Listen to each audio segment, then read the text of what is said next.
estão as câmeras, enfim, para a gente poder minimamente se interagir.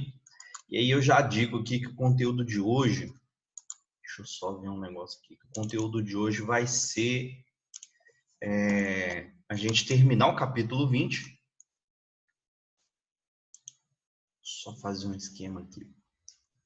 Nós vamos terminar o capítulo 20, que aí ele fala especificamente da história dos Estados Unidos, e aí eu queria só fazer uma questão aqui. Na semana passada, nas aulas anteriores, a gente estava analisando muito a questão do iluminismo, dos filósofos, enfim, dos pensadores, que utilizaram, que baseado no seu tempo, baseado nas suas dificuldades, ali do século XVIII especificamente, elaboraram uma série de ideias que, no meu humilde ponto de vista, tem uma série de contribuições muito grandes para a humanidade atualmente. Então, alguns daqueles pensadores conseguiram desenvolver teses e ideias que refletem no campo da filosofia, no campo da política. Então, a concepção dos três poderes, legislativo, executivo e judiciário, foi desenvolvido por eles.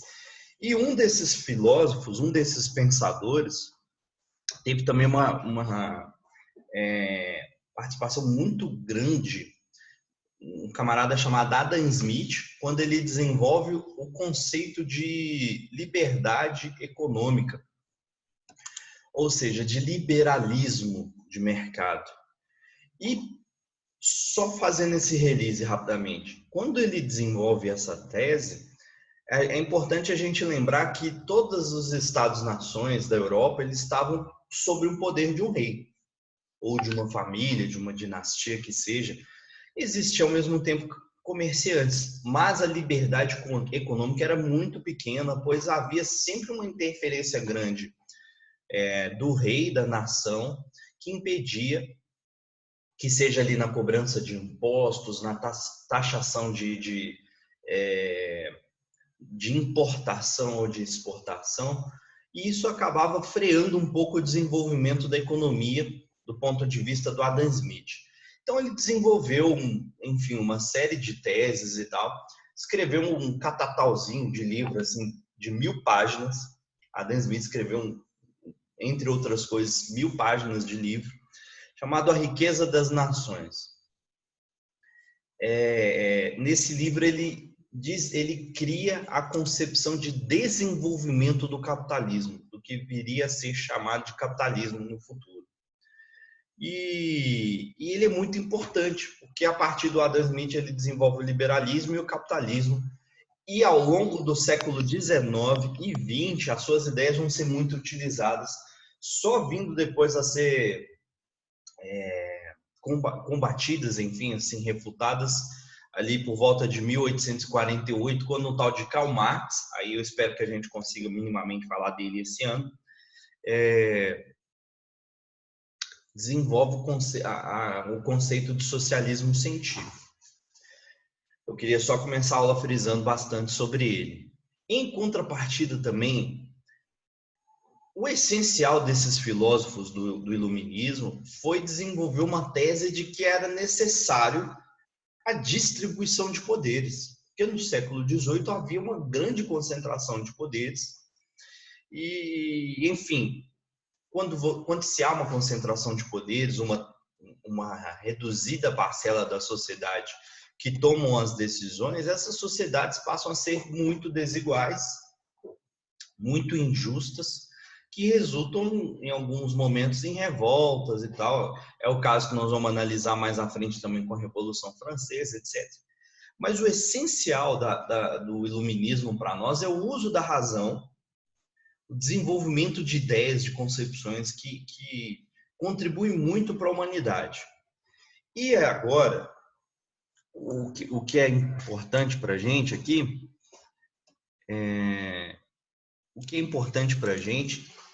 nessa segunda parte do capítulo, é entender como que essas concepções do iluminismo, como que o campo das ideias afeta o mundo prático. Eu acho que isso é muito importante. O ano inteiro eu passei falando isso para vocês e eu insisto mais uma vez. A história, ao longo da humanidade, antes de Cristo, principalmente no período em que Cristo viveu, Cristo era um cara que pregava ideias e as suas ideias se concretizaram no cristianismo. Ao longo da Idade Média, um tema que eu estou trabalhando com o primeiro ano, as concepções, as ideias da Igreja Católica se refletiam no mundo material, ali na construção das igrejas, dos templos, da filosofia, no modo de agir das pessoas. Hoje, aqui em pleno 3 de novembro de 2020, o campo das ideias, a influência que nós temos do meio digital, toca a nossa vida. Ora bolas! Graças aos recursos digitais, a gente está conseguindo aqui materializar a nossa aula para, enfim, superar o processo da pandemia. E diante disso, as ideias do iluminismo, as ideias de liberdade, democracia, divisão de poderes, elas saíram do campo das ideias e se concretizaram pela primeira vez na Revolução Americana, que é o que eu vou reproduzir para vocês aqui. Só um momento. Pronto.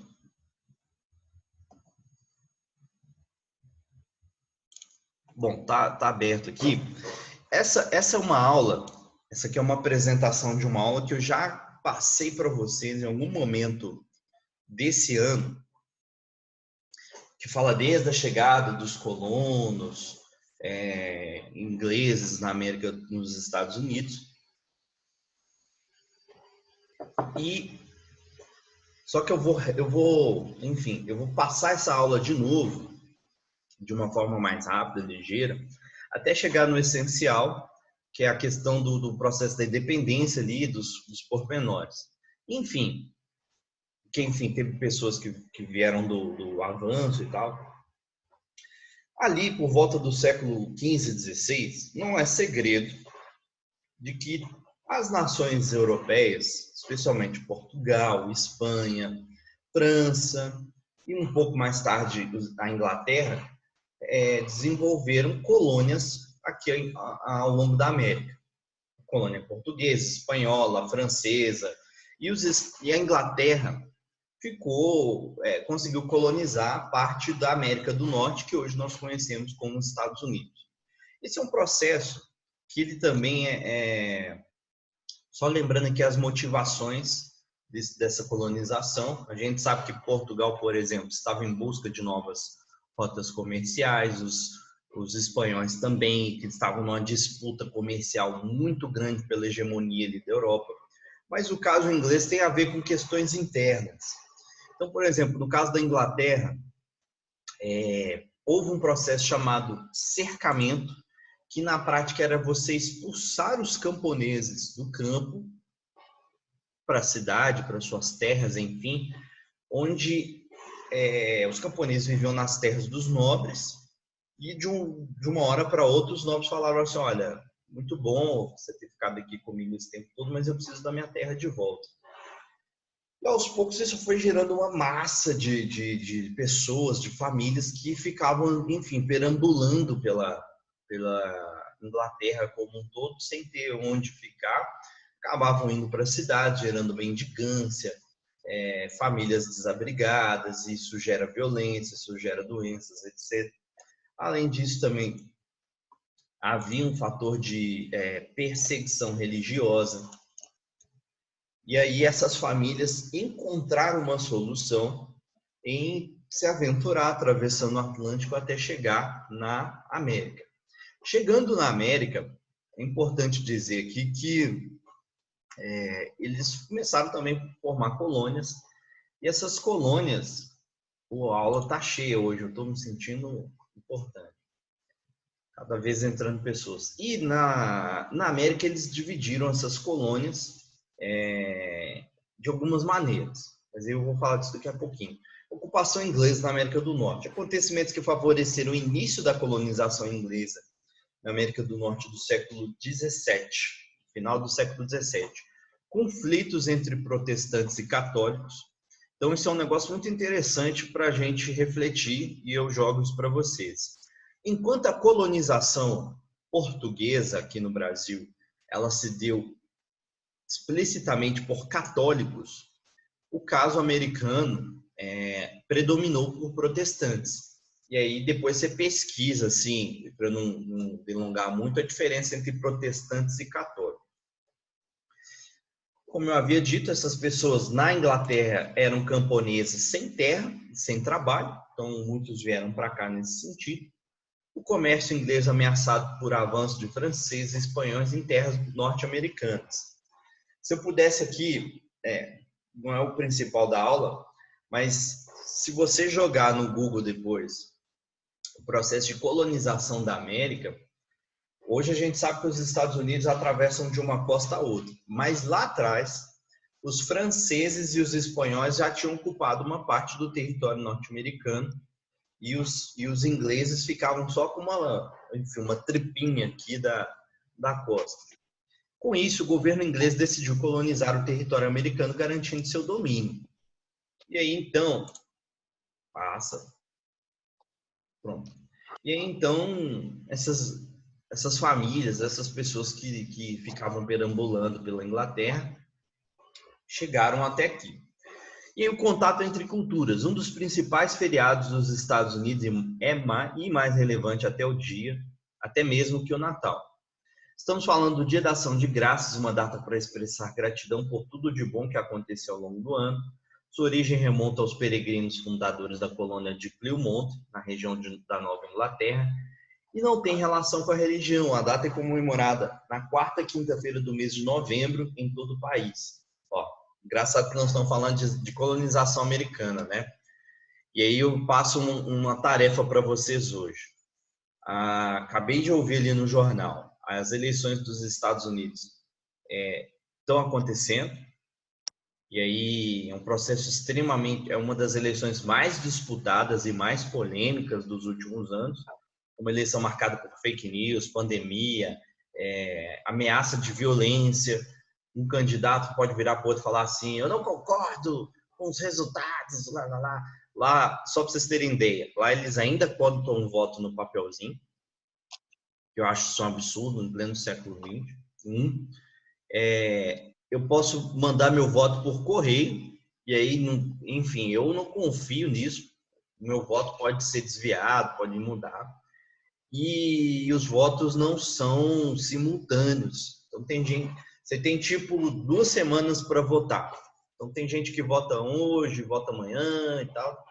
Só para vocês ficarem ligados que hoje os noticiários dos jornais e as páginas de jornalísticas da internet devem focar muito nisso.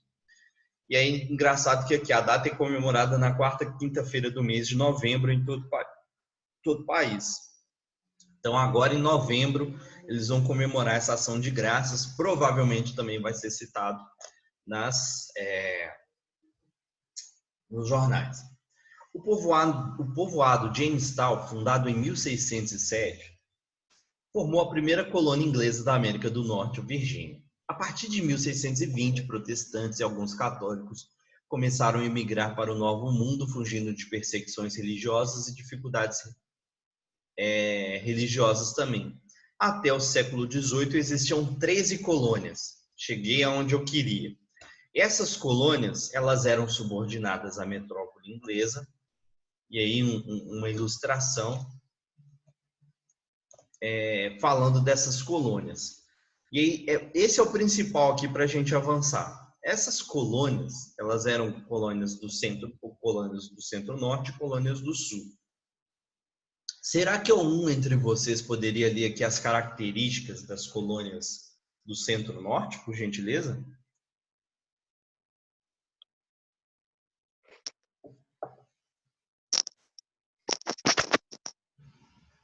Grande, Flávio. Vai lá. Desmutou o microfone.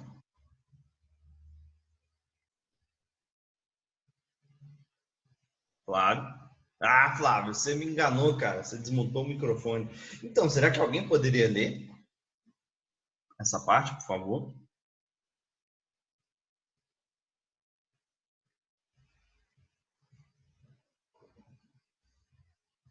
Tá bom.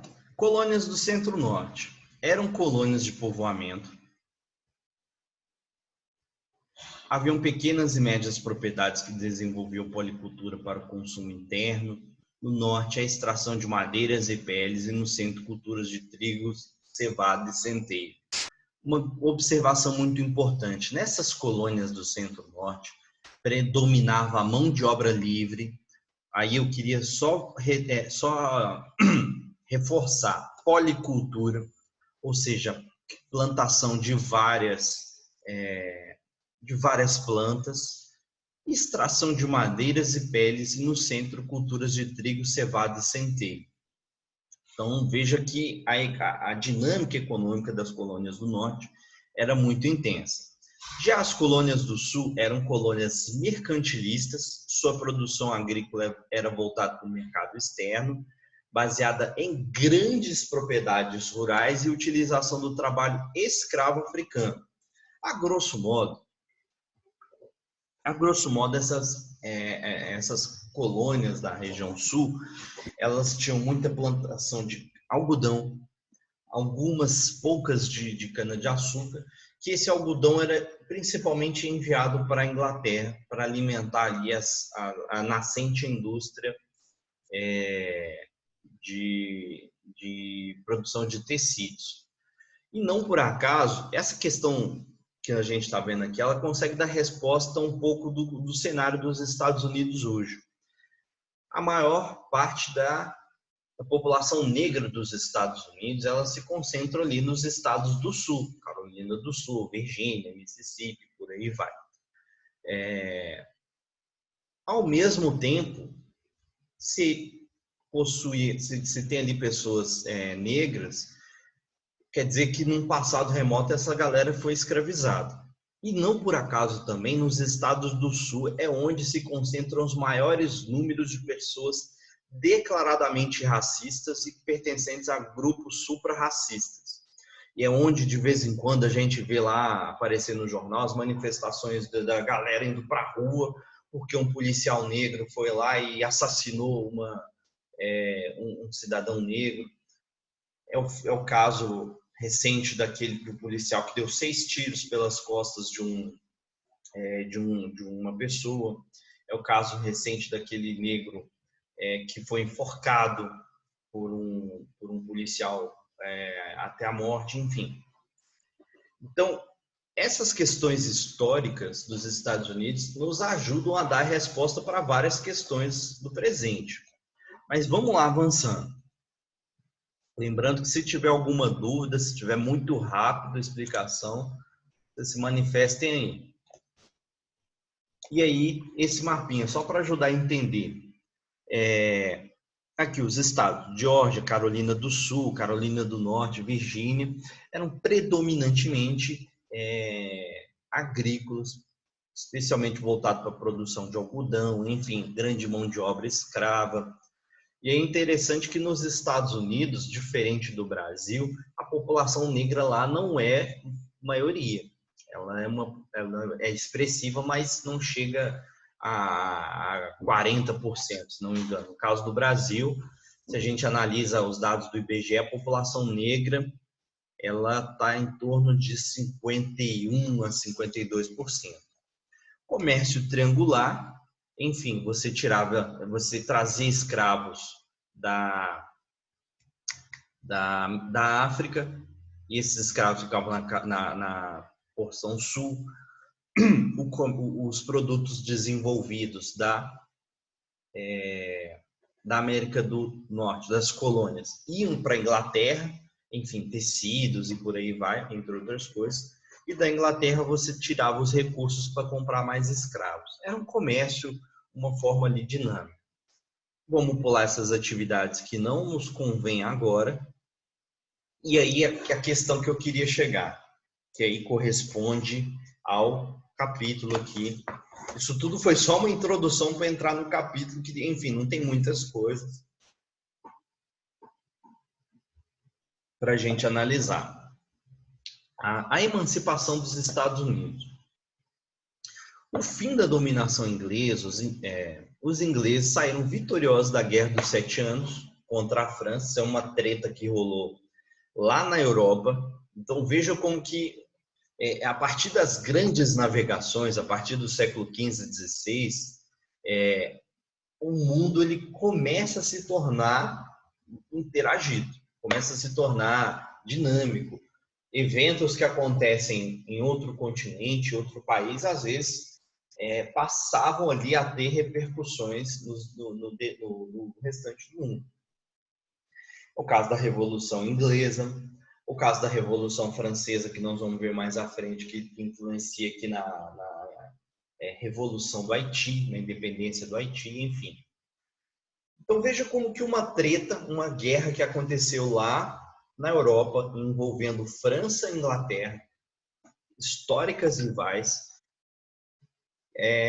prejudicou os cofres da Inglaterra. A Inglaterra, enfim, todas as guerras geram despesas, e essas despesas, enfim, os governos, se não têm caixa, precisam elevar impostos e tal. E a Inglaterra, saindo da guerra, com os cofres fragilizados, eles falaram, olha, a gente precisa adotar leis de arrecadação fiscal nas colônias. Vamos pegar lá as colônias, as 13 colônias da América, e vamos iniciar uma série de taxações, enfim, para literalmente ganhar grana, para levantar fundos. E aí, eles decidiram criar uma série de impostos. E aí eu trago aqui, mais uma vez, aquela concepção do iluminismo. Aquelas concepções do iluminismo. Principalmente do uso da razão, e além do uso da razão, um processo em que as pessoas passam a se questionar, né? Porra, será que essa decisão ela faz sentido? Será que não é arbitrária demais? Então vejam só, a Inglaterra, que era a metrópole, que enfim era responsável por administrar as colônias, as colônias aqui lá da América do Norte, decidiram então criar uma série de impostos. Primeiro deles, lei do açúcar, lei do selo, lei dos alojamentos, lei do chá e as leis intoleráveis. No PDF do capítulo que está disponível para vocês, se não tiver chegado via WhatsApp, depois vocês procurem lá no site da escola, tem a definição de algum deles. Por exemplo, a lei do açúcar, ou Sugar Act. Em 1764, a Inglaterra lançou uma lei que taxava todos os carregamentos de açúcar que não fossem provenientes das Antilhas inglesas.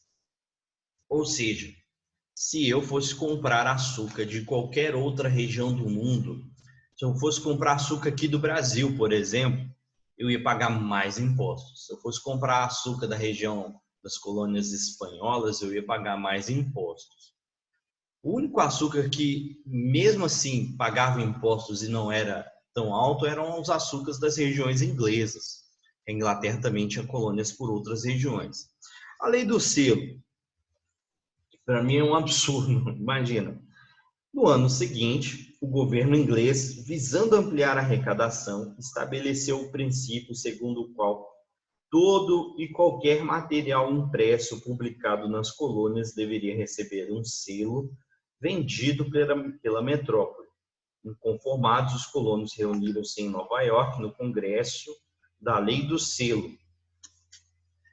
Imagina o seguinte, eu vou comprar um jornal, né? Vou comprar o jornal de hoje e no jornal, além do preço dele, sei lá, o jornal custa R$ 2,50, R$ 3, R$ 5.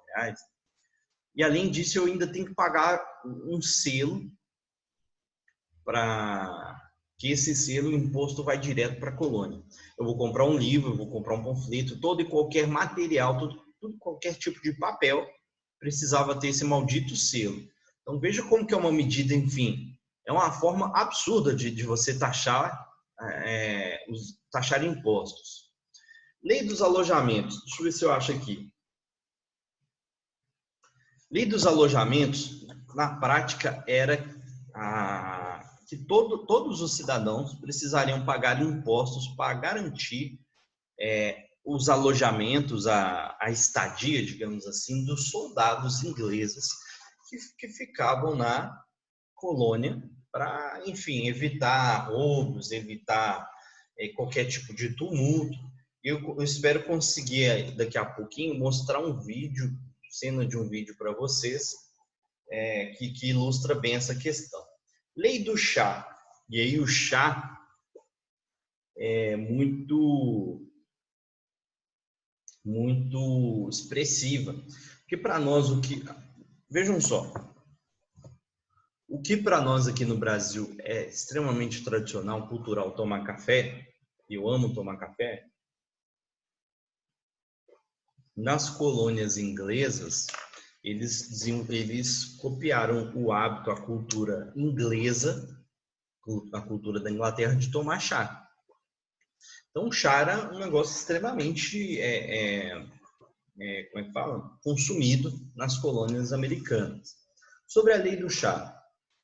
Em 1773, foi elaborada a lei por meio do qual